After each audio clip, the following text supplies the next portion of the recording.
Di suatu masa di kota Baghdad terdapat seorang raja yang bernama Raja Harun ar-Rasyid, yang mana beliau sedang membaca sebuah kitab yang menceritakan kehebatan Nabi Sulaiman yang mampu memerintahkan para jin untuk memindahkan Sigasana Ratu Balkis ke dekat istana Nabi Sulaiman. Setelah membaca kitab itu, sang raja pun merasa tertarik dan tertantang untuk melakukan hal yang sama seperti apa yang dilakukan Nabi Sulaiman. Lalu sang raja pun mempunyai ambisi untuk memindahkan istananya ke atas gunung agar lebih leluasa melihat pemandangan negerinya yang indah itu. Dan hal seperti itu bukanlah hal yang mustahil untuk dilakukan karena di negerinya terdapat seorang cendekiawan yang mampu melakukan segala hal yang belum tentu orang lain bisa melakukannya, yaitu Abu Nawas. Kemudian raja pun memanggil ajudannya. "Hei ajudan, kemarilah." "Ada apa ya mulia raja?" "Datanglah ke rumah Abu Nawas, suruh dia untuk datang ke istana secepatnya." Tanpa berlama-lama si ajudan pun mendatangi rumah Abu Nawas. Sampainya di sana si ajudan pun ditanya oleh Abu Nawas, "Ada apa kau datang kemari wahai ajudan raja?" "Ampun Abu Nawas, saya diperintahkan baginda raja untuk menyuruhmu datang ke istana menemui tuan raja secepatnya."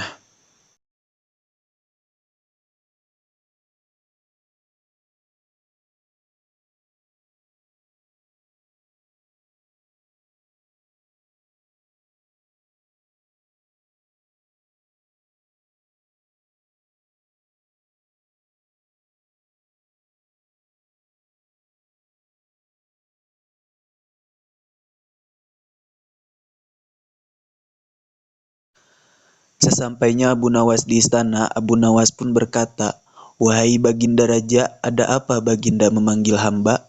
Raja pun menjawab, "Hei Abu Nawas, saya ingin engkau memindahkan istanaku ke atas gunung, agar aku bisa lebih leluasa melihat negeriku." Abu Nawas yang mendengar hal itu pun kaget. Sambil mengerutkan dahinya, Abu Nawas pun berbicara dalam hatinya, mana mungkin hal itu bisa dilakukan. Jangankan diangkat oleh diri sendiri, diangkat oleh ribuan orang pun untuk memindahkan istana yang sebesar itu belum tentu bisa dilakukan, bahkan mustahil untuk dilakukan. Akan tetapi, kalau saya menolaknya, pastilah saya dihukum oleh sang raja. Dan dengan terpaksa Abu Nawas pun menyanggupi proyek yang tidak masuk akal tersebut. Lalu raja pun kembali berkata, "Satu lagi Abu Nawas, proyek itu harus selesai dalam 1 bulan."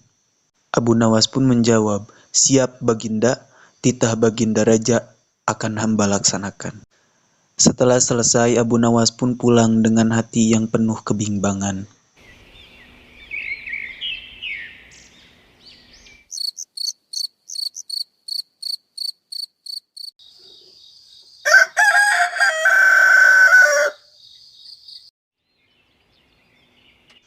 Setelah mendapat perintah itu, hari-hari dilalui oleh Abu Nawas dengan kegundahan dan kegalauan. Tiada hari yang lebih berat dalam kehidupan Abu Nawas dibanding dengan hari setelah ia mendapatkan perintah yang tidak manuk akal itu. Singkat cerita, di hari ke-9 setelah mendapatkan perintah itu, di malam harinya dengan ditemani bintang-bintang dan rembulan, Abu Nawas yang sedang memikirkan cara untuk memindahkan istana, mendapatkan cara untuk menyelesaikan masalah yang sedang dihadapinya tersebut. Dengan perasaan yang tenang, Abu Nawas pun bergegas untuk segera tidur.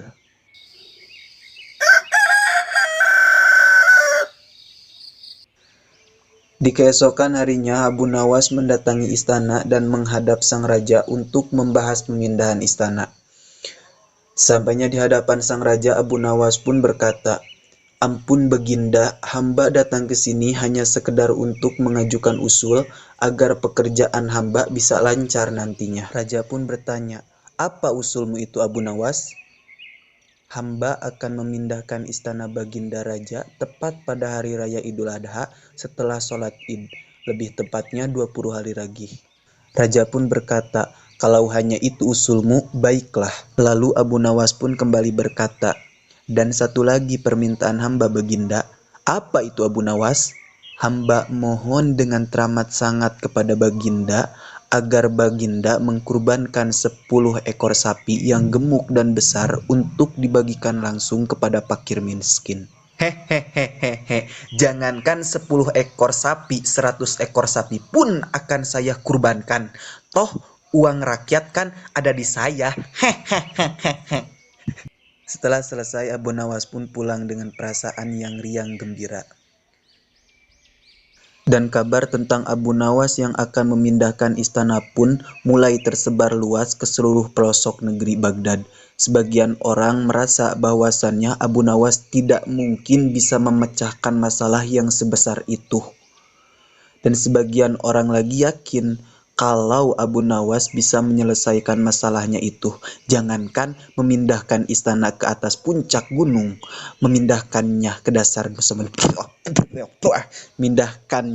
dasar samudra pun Abu Nawas pasti bisa.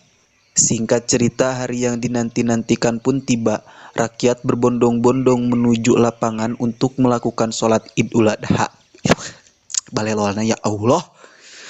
Setelah selesai sholat, 10 sapi yang disumbangkan Baginda Raja pun disembelih dan langsung dibagikan ke semua fakir miskin. Hingga tibalah giliran Abu Nawas yang harus melaksanakan tugas beratnya. Lalu Abu Nawas berjalan menuju istana dan diikuti oleh rakyat di belakangnya. Sampainya di istana, Abu Nawas bertanya kepada Raja, "Ampun Baginda, apakah di dalam istana sudah tidak ada orang lagi?" Raja pun menjawab, "Tidak ada Abu Nawas." Abu Nawas berdiri mematung seolah-olah ada yang ditunggunya. Baginda yang keheranan dan sudah tidak sabar pun berkata, "Hai Abu Nawas, mengapa engkau belum juga mengangkat istanaku?" Abu Nawas menjawab, "Hamba sudah siap sedari tadi, Baginda." Raja pun kembali bertanya, "Apa maksudmu sudah siap sejak tadi? Kalau kau sudah siap, terus apa yang engkau tunggu?" Abu Nawas menjawab, "Hamba menunggu istana Paduka diangkat oleh seluruh rakyat yang hadir untuk diletakkan di atas pundak hamba. Setelah istana ada di pundak hamba, hamba pasti akan memindahkan istana Baginda ke puncak gunung sesuai dengan apa yang diperintahkan Baginda Raja." Mendengar jawaban Abu Nawas, Raja pun menggelengkan kepalanya. Merasa takjub dengan jawaban Abu Nawas, Raja pun sadar apa yang diperintahkan olehnya itu tidaklah masuk akal.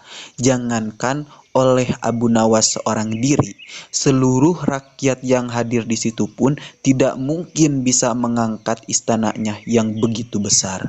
Tamat, ending yang cukup merakyatkan.